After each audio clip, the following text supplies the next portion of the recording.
Hello friends. Have you ever wondered what your mind really is? Why do certain thoughts control you while others vanish into thin air? What makes you feel, imagine, or even fear things that don't exist yet? In today's video, we're diving into Bertrand Russell's masterpiece, The Analysis of Mind, a journey that uncovers the true workings of your mind. Beyond myths and assumptions, have you ever asked yourself, am I truly thinking for myself, or am I just repeating what society taught me? Or wondered, why do my emotions sometimes overpower my logic? And what about this? Can understanding my mind actually help me live a freer, happier life? The answers to all these questions and much more are hidden in the pages of this book, and today I'll break it down for you chapter by chapter. By the end of this video, you'll understand how your thoughts, memories, language, and even social influences shape your consciousness. And most importantly, how to gain mastery over your own mind. So, if you're ready to explore the mysteries of your mind and unlock the secrets of true awareness, let's get started. Chapter 1. What is the mind and why does it control your life? Have you ever stopped to ask yourself a simple but powerful question? What exactly is your mind? What is that invisible force that makes you think, feel, remember, fear, hope, and sometimes traps you inside your own thoughts? For centuries, humans have tried to understand this mystery. And in The Analysis of Mind, philosopher Bertrand Russell takes a bold step forward. He says something shocking for his time. The mind is not a magical or divine entity. It's not separate from the body. Instead, it's a constantly changing network of experiences, thoughts, and sensations. Russell argues that to understand the mind, philosophy alone is not enough. We need science, because whenever you think, your brain is working. Your thoughts, emotions, memories, everything is connected to brain activity. There is no hidden wall between mind and body. They move together, according to Russell. The mind can be understood by studying three core elements. Experiences 3 combine to shape how you see the world and yourself. When you look at a red flower, your eyes don't actually see redness. They only receive light. The feeling of red is created by your brain. Your mind gives meaning to raw sensory data. In other words, you don't experience reality directly, you experience your mind's interpretation of it. This leads to one of Russell's most powerful ideas. Mind and body are not separate things. They are two sides of the same coin. A chemical change in the brain changes your thoughts. A change in your thoughts alters your body's reactions. Emotion, thought, and physical response are deeply connected. At the time, most people believed the soul or mind existed independently of the body. Russell challenged that belief and changed how modern psychology would develop. He also explains that consciousness is not fixed. It's a flowing process. When you're focused, consciousness becomes sharp. When you're tired, it scatters.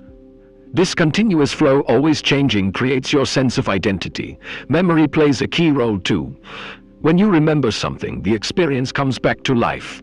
A song, a smell, a moment, suddenly the past feels present again. That's why your current thoughts are always shaped by your past. You're not just living now, you're living with accumulated experiences. Russell says the biggest mistake humans make is treating the mind as a mystery beyond understanding. The mind is not magic. It is the structured chain of experiences linked together like beads on a string, and once you understand that, you stop being afraid of your mind and start learning how it works. Chapter 2. Consciousness is a flow, not a fixed thing. One of Bertrand Russell's most powerful ideas is this: consciousness is not something you possess. It's something that happens. Most people think of consciousness as a stable inner core, something permanent that stays the same from morning to night, from childhood to old age. Russell completely disagrees. He says consciousness is a continuous flow, always shifting, always changing. When you're deeply focused, your consciousness narrows and becomes sharp. When you're tired, distracted, or overwhelmed, it spreads out and weakens. Nothing about it stays still. This flowing nature of consciousness is what creates your sense of self. You don't have one solid identity, you have a moving stream of awareness that changes with attention, energy, and experience. Russell also explains that experience doesn't come straight from the outside world. It is filtered, shaped, and reconstructed by the mind. Your senses collect raw information. Your brain organizes it, and your mind turns it into meaning. That's why two people can live through the same situation and walk away with completely different experiences. The event is the same. The consciousness interpreting it is different. Memory plays a critical role in this flow. Whenever you remember something, your mind reactivates parts of the original experience. A sound, a smell, or a familiar place can instantly pull the past into the present. This means your consciousness is never just now, it's always layered with memory. Your current thoughts are shaped by experiences stored deep inside you, even ones you barely remember. The past quietly influences how you feel, react, and decide. Russell also emphasizes that consciousness responds to attention. Where your attention goes, consciousness follows. If you focus on fear, fear grows. If you focus on anger, anger strengthens. If you focus on understanding, clarity expands. This is why consciousness is not neutral, it is directional. It moves toward whatever you feed it. Russell's message here is subtle but life-changing. You are not trapped by consciousness. You are shaped by how it flows, and once you begin to observe that flow, rather than being carried by it, real understanding begins. Chapter 3, The Mind and Body are one system of the most revolutionary claims Bertrand Russell makes is simple but deeply unsettling to old beliefs. There is no invisible wall between the mind and the body. For centuries, people believed the mind or soul was something separate, something higher and untouchable by physical processes. Russell rejects this completely. He explains that the mind and body are not two different things working independently. They are one integrated system. When chemical changes occur in the brain, your thoughts change. When your thoughts shift, your body responds. Your breathing, heartbeat, and energy all adjust. Anxiety speeds up the body. Calm slows it down. Anger tightens muscles. Joy relaxes them. These reactions are not coincidences. They prove that mental and physical states move together. Russell also points out that emotions are not abstract feelings floating in space. They are biological events. When fear appears, the body prepares for danger. When excitement arises, energy increases. Every emotion has a physical signature. This insight laid the groundwork for modern psychology and neuroscience. It showed that understanding the mind means understanding the brain and vice versa. Russell further explains that even complex mental states like imagination and dreams are products of brain activity. When you dream, your brain is not resting. It is actively combining fragments of past experiences into new patterns. Dreams reveal how creative and unpredictable the mind truly is. Another key idea Russell introduces here is that thought and emotion are inseparable. No thought exists without some emotional tone. No emotion exists without an underlying idea. Fear begins with an imagined threat. Attachment grows from repeated positive thoughts. Every feeling is shaped by how the mind interprets experience. This means that changing how you think can eventually change how you feel. And changing how you feel influences how you act. Russell's message is clear. To understand yourself, you cannot study the mind in isolation. You must see the full loop: brain, body, thought, emotion, and behavior working together. Once you see this loop, self-awareness stops being abstract.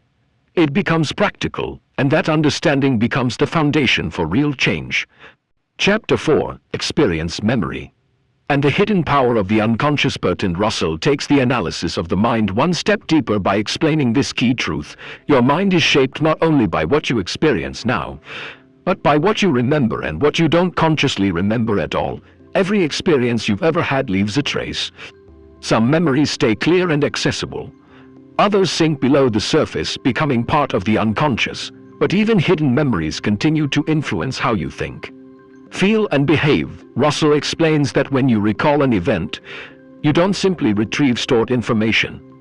You re-experience it. A familiar song can revive an old emotion. A smell can bring back a forgotten moment. Memory reactivates experience and pulls the past into the present. This is why your reactions today are often rooted in yesterday. You may feel anger, fear, or attraction without knowing why. The cause often lies in an earlier experience stored deep in the mind. Russell introduces the idea that many of our actions happen before conscious thought steps in. We act first, then explain later. That's the unconscious at work. A sudden dislike, an unexplained fear, or an impulsive decision usually comes from patterns formed long ago. These patterns operate quietly, below awareness. Russell argues that to truly understand the mind, we must acknowledge this hidden layer. Because behavior is not random. It follows cause and effect. Every thought is born from a previous experience. Every experience shapes future thoughts. The mind, according to Russell, is like a flowing chain, each link connected to the one before it. This insight changes how we see ourselves. Instead of blaming or judging our reactions, we begin to investigate them. Why did this thought arise? Which past experience triggered this emotion? Russell believes that awareness of these connections is the beginning of freedom. Because once you see where a thought comes from, it stops controlling you unconsciously. You don't erase the past, you understand it, and understanding weakens its grip. Chapter 5, Thoughts, Emotions, and the Illusion of Control. Bertrand Russell makes a crucial point that most people overlook. Thoughts and emotions are never separate. Every emotion begins with an idea, and every idea carries an emotional charge. Fear is born from imagined danger. Attachment grows from repeated positive thoughts. Anger rises when the mind creates a story of threat or injustice. This means emotions don't appear randomly. They follow the mind's interpretations. Russell explains that people often believe they feel first and think later, but in reality, the mind quietly creates meaning before emotion surfaces. This is why controlling emotions directly rarely works. You can suppress anger, but it returns. You can ignore fear, but it stays active underneath. The real leverage point is understanding the thought behind the feeling. Russell also highlights how the body participates in this process. When emotion arises, the body responds immediately. Breathing changes, muscles tense, energy shifts. Emotion is not just mental, it's physical. This connection explains why long-held emotional patterns can affect health, behavior, and decision-making. Another powerful idea Russell introduces here is that most people live under the illusion of control. They believe they consciously choose every thought and action, but much of what we do is automatic, driven by habits, emotional conditioning, and unconscious patterns. You often react first and explain later. The explanation gives the illusion of choice. Russell argues that freedom doesn't come from forcing better thoughts. It comes from seeing how thoughts arise. When you observe a thought instead of obeying it, its emotional power weakens. This observation creates a small gap, and in that gap, awareness appears. Russell believes this awareness is the foundation of maturity, not suppressing emotion, not denying thought, but understanding both. Because once you see how thoughts generate feelings and feelings drive action, you stop being ruled by them, and that's where real inner control begins. Chapter 6, Knowledge, Experience, and How the Mind Learns. Bertrand Russell explains that all knowledge begins with experience. Nothing enters the mind from nowhere. Every idea, belief, and conclusion has roots in something you've seen, heard, felt, or lived through. A child understands the world first through direct experience. Only later do words appear, and afterwards come abstract ideas. This sequence matters. Russell argues that many mental confusions arise when we mistake words for reality. We believe we understand something simply because we can name it, but naming is not knowing. Real understanding grows from lived experience, not from borrowed concepts. This is why two people can read the same book and walk away with completely different insights. Their experiences shape how knowledge is absorbed. Russell also challenges the idea that consciousness is permanent. Your awareness in the morning is not the same as your awareness at night. It changes with energy, mood, memory, and attention. This constant shift is not a flaw, it is the nature of the mind. Understanding this removes the pressure to fix yourself. There is no fixed self to fix. There is only an ongoing process to observe. Russell emphasizes that thinking alone is not enough. True learning requires questioning thoughts themselves. The mind is capable of deception. It creates certainty where there should be curiosity. That's why Russell insists that genuine knowledge begins with doubt, not skepticism, but honest inquiry. Instead of asking, "Is this thought true?" he suggests asking, "Where did this thought come from?" This question turns learning inward. Russell believes wisdom develops when the mind recognizes its own limits. The moment you realize you don't fully know, learning becomes possible. Certainty closes the mind. Curiosity opens it, and the more open the mind becomes, the more accurately it understands both the world and itself. Chapter 7, Questioning the Mind and Breaking its Illusions. Bertrand Russell stresses one powerful habit above all others. Learn to question your own thoughts. Most people assume that whatever appears in the mind must be true. If a thought feels convincing, they accept it. If it feels emotional, they obey it. Russell calls this the mind's greatest illusion. Thoughts are not facts. They are interpretations shaped by past experience, conditioning, and belief. What feels true is often just familiar. Russell explains that the mind doesn't show reality as it is.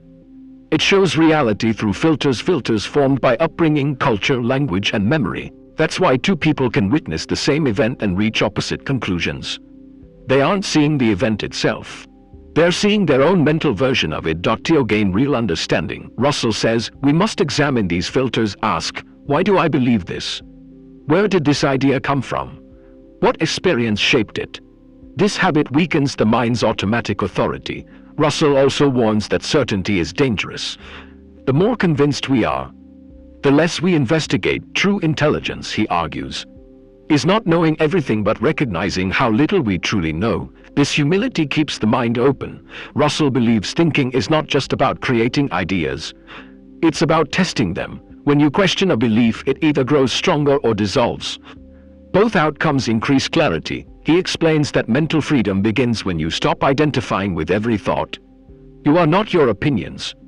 You are the awareness observing them. Once this shift happens, the mind loses its grip.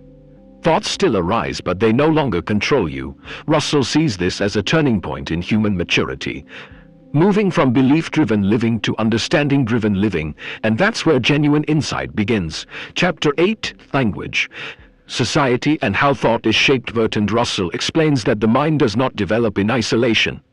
Language and society quietly shape how we think. We don't just use words to express thoughts.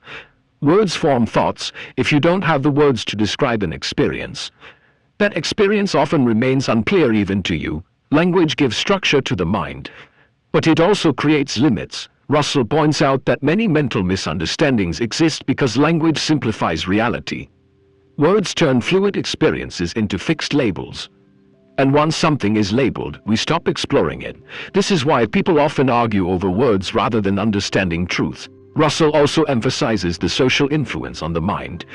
From childhood, we absorb beliefs from parents, culture, education, and tradition. Over time, these beliefs feel personal even though they were inherited. This creates a powerful illusion. We think we are thinking independently, when we're often repeating what society has taught us. Russell argues that true independent thinking requires awareness of social conditioning. If a society holds false assumptions, those assumptions quietly enter individual minds. Over time, entire cultures can become trapped inside shared illusions. That's why Russell believes intellectual freedom is rare. It requires the courage to question not only personal beliefs but collective ones. He also warns that conformity feels safe. Agreement brings comfort, but truth doesn't depend on majority approval. Russell encourages stepping outside mental habits created by language and culture. Not rejecting society but seeing it clearly. When you recognize how language and society shape thought, the mind becomes lighter. You stop confusing words with reality. You stop confusing tradition with truth, and in that clarity, real freedom begins. Chapter 9, Memory, the Past and the Flow of Experience. Bertrand Russell explores the deep connection between memory and consciousness. He emphasizes that the mind is not a static container, it is a flowing process. Memory shapes perception. Every time you recall an event, it is reborn through your mind, not merely replayed. You do not experience the past as it happened, you experience it as your mind interprets it now. Russell explains that this has profound consequences. Your present thoughts are influenced not only by current experience but also by layers of past memories. This explains why two people can perceive the same situation differently. Their memories create unique lenses, coloring every new moment. Memory also links directly to identity. We think of ourselves as continuous beings, but this continuity exists mainly because of memory. Without memory, the I dissolves into a series of disconnected experiences. Russell warns that memory can deceive. We may become prisoners of old events, reliving past pain or clinging to outdated beliefs. In this way, the mind is shaped by history as much as it shapes history. Yet memory is also a source of creativity. By recombining fragments of past experiences, the mind generates new ideas, dreams, and insights. Dreams, imagination, and problem-solving all draw on this flow. Russell stresses that understanding memory is crucial for self-awareness. When we see how memories influence thoughts and emotions, we gain the ability to respond rather than react. Essence of this chapter.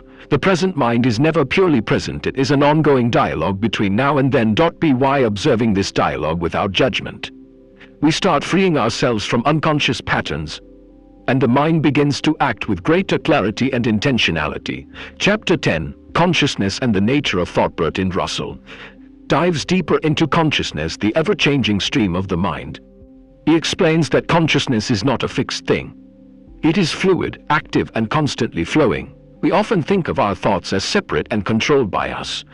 But Russell shows that thoughts arise from experiences, memories, and emotions. They are not isolated, they are part of a larger mental process. Consciousness is like a river. It flows, shifts direction, and carries everything along: memories, ideas, feelings. Sometimes it is calm and focused. Other times it is scattered and distracted. Russell emphasizes that attention is what shapes consciousness. When we focus on something, our awareness aligns with it. When we are tired or distracted, consciousness fragments and drifts. He also highlights the interconnectedness of thought and feeling. No thought is purely intellectual, and no feeling is without thought. Fear begins with a thought, love grows with understanding, and emotions shape reasoning. Russell warns that many mental mistakes happen because we mistake thoughts for absolute truth. Thoughts are just interpretations of experiences. They are like reflections on water, not the reality itself. The key to understanding consciousness, Russell argues, is observation without attachment. By watching our thoughts and feelings without clinging or rejecting, we gain awareness. We become the witness of our own mind rather than a prisoner of it. This awareness transforms how we act. We stop reacting unconsciously and start responding intentionally. The mind becomes calm, clear, and free. Essence of this chapter: consciousness is not just about thinking, it's about observing, understanding, and navigating the flow of the mind. Chapter 11, Thought, Emotion, and the Mind's Patterns. Bertrand Russell examines how thoughts and emotions are inseparable. Every emotion begins with a thought, and every thought carries emotional weight. The mind is a dynamic system where thinking and feeling constantly influence each other. Russell explains that many of our actions are driven by unconscious patterns.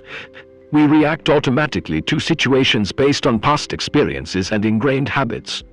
Often we believe we are acting freely, but much of our behavior is guided by these hidden mental currents. He emphasizes the importance of self-observation. By noticing these patterns, we gain insight into why we feel or act a certain way. We become able to choose responses consciously instead of being swept along by old habits. Russell also explores how memory interacts with emotion. Past experiences shape our current reactions. A single unpleasant memory can trigger fear, anger, or sadness, even when the present situation is safe. Similarly, positive memories can inspire hope, joy, or motivation. He warns against mistaking these patterns for reality. Our mind filters every experience through personal biases, memories, and desires. What we perceive as the world is often a reflection of our own mental state. The key, Russell says, is to watch thoughts and emotions without judgment. This awareness allows us to intervene in our own mental processes. We learn to redirect harmful patterns and strengthen constructive ones. Russell stresses that this practice is not about suppressing feelings. It's about understanding them, tracing their roots, and observing their effects. When we do this, the mind becomes flexible, balanced, and responsive instead of reactive. What this chapter teaches: our mental patterns shape our life, but awareness gives us the power to change them. Chapter 12, The Mind and Self-Knowledge. Bertrand Russell explores the path to self-knowledge, the key to understanding the mind. He emphasizes that knowing oneself is not just introspection. It is observing how thoughts, emotions, and experiences shape behavior. Russell explains that the mind is like a mirror. It reflects everything we experience, yet often the reflection is clouded by bias, fear, or desire. To see clearly, we must clean the mirror, recognize distortions and hidden influences in our thoughts. He highlights the role of introspection and reflection. By observing our thoughts as they arise, we begin to separate the thinker from the thought. We see that thoughts are temporary events, not the essence of who we are. This creates distance, clarity, and inner freedom. Russell also notes that self-knowledge requires understanding the roots of desire and emotion. Desires shape thought, thought shapes action, and action shapes life. When we understand why we want something or fear something, we gain control over our responses. Memory, too, plays a vital role in self-knowledge. Past experiences continuously influence present decisions. By examining memories without judgment, we understand how the past guides our current mind. This allows us to act intentionally rather than unconsciously repeating old patterns. Russell emphasizes that self-knowledge is essential for mental maturity. A mature mind does not react impulsively to every thought or emotion. It observes, reflects, and chooses wisely. This is the mind's highest form of freedom. He warns that achieving self-knowledge is not easy. It requires courage to face uncomfortable truths about ourselves. It demands patience to watch the mind without judgment. And it needs persistence to keep observing, questioning, and learning. What this chapter teaches, knowing the mind is the foundation of freedom. When we understand our own thoughts, emotions, and desires, we are no longer controlled by them. We become aware, deliberate, and truly alive. Russell's teaching, self-knowledge is not an abstract goal. It is the art of living consciously, moment by moment. The mind's clarity brings inner peace, intentional action, and real freedom. Chapter 13, Fear. Courage and mental freedom in this chapter. Bertrand Russell explores the profound influence of fear on the human mind. He explains that fear often limits thought, distorts perception, and traps people in repetitive patterns. Much of our suffering arises not from external events but from how fear shapes our mind. Russell emphasizes that fear is closely tied to future uncertainty. We worry about what might happen, imagining dangers that may never exist. This mental habit keeps the mind restless, preventing clarity and peace. He also connects fear to habit and social conditioning. From childhood, we absorb fears from parents, teachers, and society. Over time, these inherited fears feel personal, yet many are not truly ours. They restrict independent thought and free action. The antidote, Russell argues, is conscious courage. Courage is not the absence of fear, it is the ability to observe fear without being controlled by it. By facing fear directly and understanding its source, the mind regains freedom. Observation transforms fear from a barrier into insight. Russell links mental freedom to self-awareness. When we watch our thoughts and emotions carefully, we notice the patterns of fear as they arise. We see how past experiences and imagined futures trigger reactions. This awareness allows us to respond intentionally rather than react automatically. He also explores the interplay of fear and desire. Desires often amplify fear. Wanting something desperately can make us anxious about losing it. Russell teaches that understanding desires and their influence on thought reduces fear. By seeing the root causes clearly, the mind becomes stable and resilient. Essence of this chapter. True mental freedom comes from recognizing fear, understanding its origin, and observing it without attachment. When fear no longer dominates thought, the mind can flow freely, make wiser choices, and experience inner peace. Russell's teaching here is practical. Courage is a skill cultivated through awareness, reflection, and deliberate action. It frees the mind from unconscious patterns, empowering individuals to live consciously and fully. Chapter 14, The Present Moment and Living Consciously. Bertrand Russell highlights the importance of living in the present. He explains that much of human suffering comes from being lost in the past or worrying about the future. The mind, when caught in regrets or anxieties, cannot experience life fully. Russell emphasizes that the present moment is the only reality. The past exists only as memory, and the future only as imagination. True understanding, awareness, and freedom arise from fully engaging with the now. He connects this idea to mental clarity and self-mastery. When the mind dwells on the past or anticipates the future, thoughts become tangled and fear grows. By focusing attention on the present, the mind becomes calm, alert, and flexible. We see things as they are, not as our biases or fears make them seem. Russell also explains that living in the present enhances emotional resilience. Pain from past experiences or anxiety about future events loses its grip when we focus on the current moment. This does not mean ignoring memory or planning, it means not letting them dominate our mind. He emphasizes that conscious attention transforms ordinary experiences into profound insight. Even simple actions, breathing, walking, listening, become opportunities to observe the mind. Through this practice, the mind develops inner stability, awareness, and wisdom. Russell links present moment awareness to true freedom. Freedom is not only about external circumstances, it is the ability to act deliberately without being hijacked by old habits, fears, or desires. When we live in the present, we are free from these mental chains. What this chapter teaches, mindfulness and attention to the present are keys to self-knowledge, inner peace, and true freedom. By living consciously, every moment becomes a step toward clarity, maturity, and purposeful action. Russell's teaching here is simple but powerful. The mind's liberation begins when we fully inhabit each moment, observing ourselves without judgment. From this awareness, life becomes a conscious, Meaningful journey rather than a chain of unconscious reactions. Chapter 15, Thought, Action, and the Flow of Life. In this chapter, Bertrand Russell explores the connection between thought and action. He emphasizes that ideas alone are not enough. What we think shapes what we do, and what we do reinforces how we think. Russell points out that the mind is not separate from behavior. Every thought has potential consequences. If our thoughts are unclear or biased, our actions will reflect that confusion.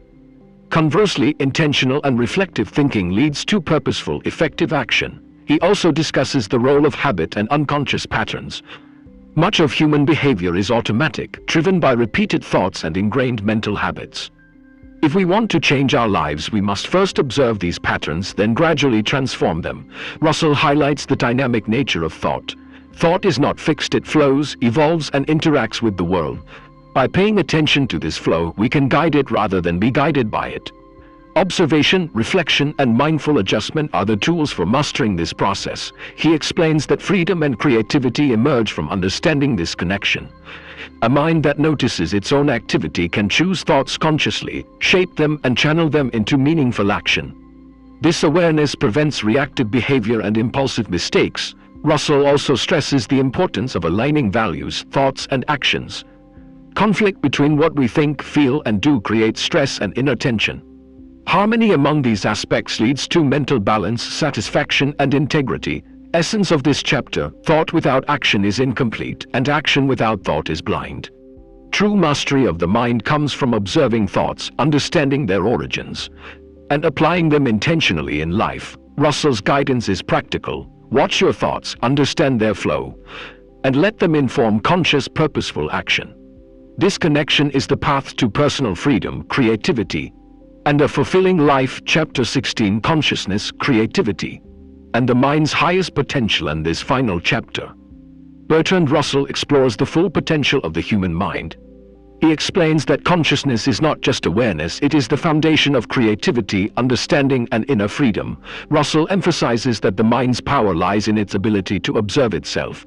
When we watch our thoughts, emotions, and reactions without judgment, we begin to see patterns, causes, and connections that were previously hidden.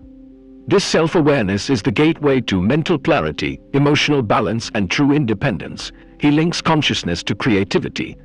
A mind that is calm, attentive, and free from habitual patterns can combine ideas in new ways, imagine possibilities, and innovate. Russell shows that creativity is not random, it flows naturally from a mind that is fully alive and conscious. He also highlights the importance of mental freedom. Freedom is not merely external, it is the ability to act, think, and respond without being enslaved by fear, social conditioning, or unexamined habits. A free mind can make deliberate choices, pursue genuine desires, and experience life fully. Russell connects this freedom to inner peace and happiness. When the mind is aware, present, and unclouded by old patterns or illusions, happiness arises naturally, not from external circumstances but from understanding oneself and one's experiences. This inner stability allows individuals to face life's challenges with grace, resilience, and equanimity. He also discusses the interconnectedness of all things. A conscious mind sees the relationship between self, society, and the universe. When we recognize that our thoughts, actions, and feelings ripple outward, we develop compassion, responsibility, and wisdom. Russell emphasizes that this awareness fosters harmony not just within ourselves, but in our interactions with the world. Essence of this chapter: the highest potential of the mind is reached when consciousness, creativity, and freedom merge. Through awareness, we transcend reactive living, discover deeper meaning, and cultivate both personal and universal understanding. Russell concludes with a profound reminder: the mind is not just a passive observer, it is a living, flowing force. By understanding and nurturing it, we unlock the ability to live consciously, create meaning, and experience life with depth, clarity, and joy. Chapter 17, Beyond the Self, Unity, Awareness, and the Cosmic Mind. In this chapter, Bertrand Russell explores the broader dimensions of consciousness, how the individual mind connects to the universe. He emphasizes that our personal awareness is just a fragment of a larger flow of consciousness. Every thought, sensation, and emotion arises within a context that extends beyond the individual self. By observing this, we begin to see that the mind is not isolated, it is interconnected with the world and all living beings. Russell highlights the idea that true understanding comes from transcending the ego.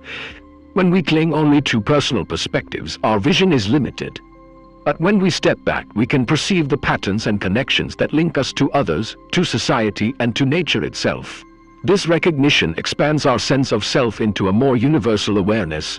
He also discusses the transformative power of mindfulness and reflection. By cultivating the habit of observing thoughts without attachment, we gradually dissolve mental barriers. This allows us to experience unity, harmony, and clarity, a state where mind, body, and world are aligned. Russell connects this to ethics and responsibility. Once we see our interconnectedness, our actions naturally reflect compassion and consideration. A conscious mind recognizes that harming another is, in effect, harming oneself. Thus, awareness is not just a personal benefit, it shapes the quality of society and life around us. He concludes by exploring the mystery and wonder of consciousness. The mind is a flowing, creative force, part of the cosmic process of existence itself. Russell reminds us that by understanding our own minds, we gain insight into the universe. Consciousness is not just a tool for survival or thought, it is the bridge to wisdom, creativity, and ultimate freedom. What this chapter teaches, to understand the mind fully is to understand life, connection, and the universe itself. By observing, reflecting, and transcending the limited self, we reach the highest potential of human awareness, where freedom, creativity, and unity converge. Chapter 18, The Mind in Motion, Flow, Change, and the continuity of thought. In this final chapter, Bertrand Russell focuses on the dynamic nature of the mind, its constant motion, change, and evolution. Russell emphasizes that consciousness is never static. Every moment, thoughts arise and dissolve, emotions fluctuate, and perceptions shift. This flow is not disorder, it is the essential rhythm of mental life. He explains that understanding the mind requires seeing this continuity and change. Even as individual thoughts pass, the mind maintains patterns, connections, and threads of experience. This ongoing stream is what forms our identity, memory, and personality. Russell also highlights the relationship between past, present, and future in shaping the mind. The mind carries traces of past experiences through memory, interprets the present through awareness, and anticipates the future through imagination. All three dimensions interweave, creating a living tapestry of thought and experience.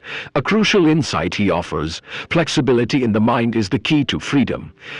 When the mind clings rigidly to ideas, habits, or expectations, it becomes trapped in illusion and suffering. But a flowing mind, aware of its own movement, can adapt, create, and respond freely. This flexibility allows us to navigate life with clarity, resilience, and wisdom. Russell concludes by stressing the creative and reflective power of the mind. Through careful observation, introspection, and understanding of mental patterns, we gain mastery over our thoughts rather than being controlled by them. The mind, in its constant motion, becomes a source of insight, innovation, and inner peace. Essence of this chapter: the mind is alive because it flows. By recognizing, understanding, and engaging with its motion, we can live consciously, act wisely, and experience life fully without being trapped by the past or anxious about the future.